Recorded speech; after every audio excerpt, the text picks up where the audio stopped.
Now, how is this helping you to build your paragraph? It's paragraph day in Jennifer LeBlanc's class. And then you explain to us what was it about that trip that made it very special for you. These Lakeside third graders are learning that storytelling is in the details. That you're starting with your details. And telling a good story is hard. When it makes no sense when you write a long part of it and you have to go back and erase it.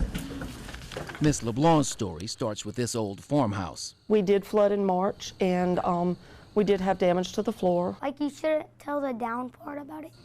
Then came the historic August rains. The water went up about 2 feet in about 45 minutes. The water came in, it shifted my house on its piers. With no place to call home, Miss LeBlanc and her children have bounced from one hotel room to another, I love that. never losing sight of her other kids. I bet you were really happy. These kids have been through a lot, and they need us. They need to know that we're here for them, that we're not going anywhere. Nearly half the teachers and kids at Lakeside Primary are in the same boat, I'm gonna come back and check on you. and they show up every day. They keep me so busy. Their little lives are so animated. Kind of like a story. You should always show the good part. It is with great joy that we recognize Miss Jennifer LeBlanc. For her dedication to her students, Tanger Outlets rewarded Miss LeBlanc with a shopping spree to help get her home. I could cook. And if Miss LeBlanc's story ended there, it would be pretty darn happy. Oh, wow.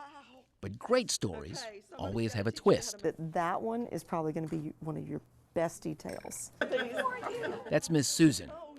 Her family is living in a camper in the driveway. When the folks from Tanger Outlets heard about that, well, Tanger Outlets and Gonzales would also like to help you with a shopping spree. So we're happy to do that for you and happy to help you rebuild your life. There's people that have it worse than I do. and now her kids know that the best stories are about everyday heroes. We're gonna get through it together. Rick Portier, WAFB 9 News. You need the passenger side. When Peter Muley and Tom Joyner opened the toy shop, He's starting to look a little better already. they never imagined anything like this. Our first year we made 250 toys. Okay. That was 20 years ago, working with a hammer improvised from a piece of pipe. We thought we were proud of ourselves. We thought we had really done something, had really accomplished something. Today, drill presses churn out tires for a fleet of trucks and cars. It's really grown.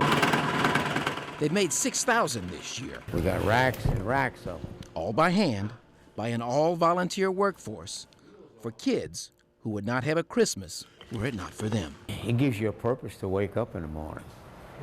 I'm going to go make something that's going to go to a child that's going to appreciate and enjoy it. More than 90,000 since the toy shop opened. I wouldn't have never thought that I would be part of making this many toys for this many children. And that doesn't count the 300 bikes a year volunteers build from old, donated parts. It's a privilege. It really is. This year, the toy shop's work caught the eye of the biggest toy maker of them all, the North Pole Toy Making Federation. For their 20 years of service to children, Santa himself has declared every worker here one of his elves. Feels good. I mean, it's better than being a convict. Let's put it that way. You heard that right. Each of the 15 volunteers at the toy shop is serving a life sentence in Louisiana's maximum security prison at Angola. Knowing you did something that gives meaning to your life. You did something that helped somebody out. You gave a smile to a child at Christmas. To know that and to feel that is probably one of the best feelings you'd never get in the whole world. Life doesn't get any better than that. Rick Portier, WAFB 9 News. I've tried this one so many times. In the 1980s, I was listening to Jethro Tull. Puzzles are a far cry from rock and roll. Aha. For 61-year-old Dorothy LeBlanc, they are therapy. I'm always on the go, and I need to chill. So this is my chill. So is the cello. It's the creativity that keeps Dorothy young. My mother was brilliant. She kept our hands busy and our minds creating. This is the Legislative Fiscal Office in the Capitol. Debbie Roussel has been at the Capitol for 15 years. At age 60, she still has a few years before retirement. She also went searching for a creative outlet. You know, I tell everybody I went to sign up for guitar lessons, and all of a sudden I'm in a band. It's not what you're thinking. When was the last time you saw a rock drummer in pearls? I thought drums? Me? Drums? Debbie is 1/4 of the band Your Mom. 3, 4. Trust me, it's not your grandmother's music. Dorothy ditched her cello for an electric bass. It's like finding a new voice, especially if you've been kind of mousy. Retired medical assistant and grandmother of 23, Sandy Brock, just wanted to play some good rock and roll. After a few lessons, she was playing punk. I didn't like it. It sounded harsh. Hey, Sandy! Before long, the sound of the Sex Pistols won over this 66-year-old. Do it again. The ladies credit their instructor, David Henson, for bringing them together. Yeah, they're my fault. It just kind of put them into out of their comfort zone a little bit, and it just immediately worked. I just get to rock out. And so that's really fun. 63-year-old Kay Lindsay rounds out the punky quartet that's been filling barrooms and open-air shows every time it plays, putting a new face on an old genre. We're not as irrelevant as you think we are. This gives us something else to live for. We're being rebels, right? But good rebels. Together, they're proving you don't have to grow old gracefully. It keeps you young. I think playing rock music keeps you young. I get to sing a song by Joan Jett called I Don't Give a Damn About My Bad Reputation. You can kick and scream all the way. Rick Portier, WAFB 9 News.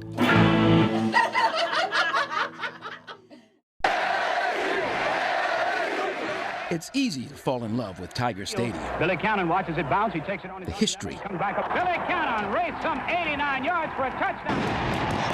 The atmosphere. The team. The first Tiger game I went to was back in about 96, 97, and from then I was hooked. When the Tigers punched their ticket to the national championship, there was only one thing for a true Tiger fan to do. The ad said 2 tickets, $8.50 face value, and very specifically I remember it said just trying to help someone out and bless them. Too good to be true?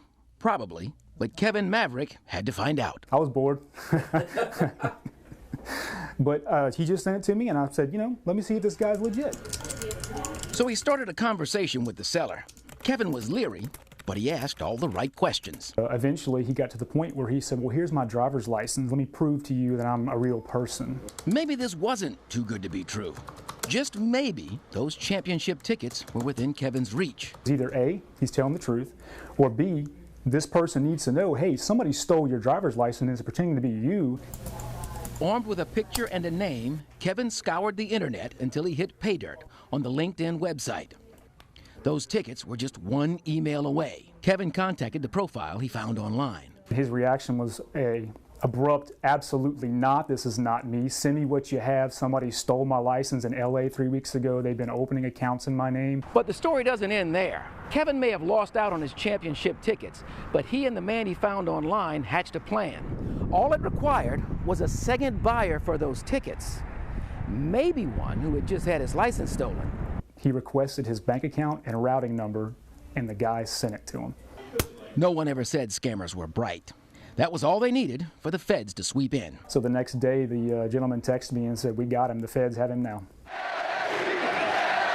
Kevin could now relax at home knowing that he had done the right thing. He had helped a complete stranger get his life back, even if it meant missing the biggest game of the year. Monday night, I'm sitting on my couch with my baby boy, and my phone, I pick it up and it vibrates, and it's the gentleman, and he says, hey, check your email.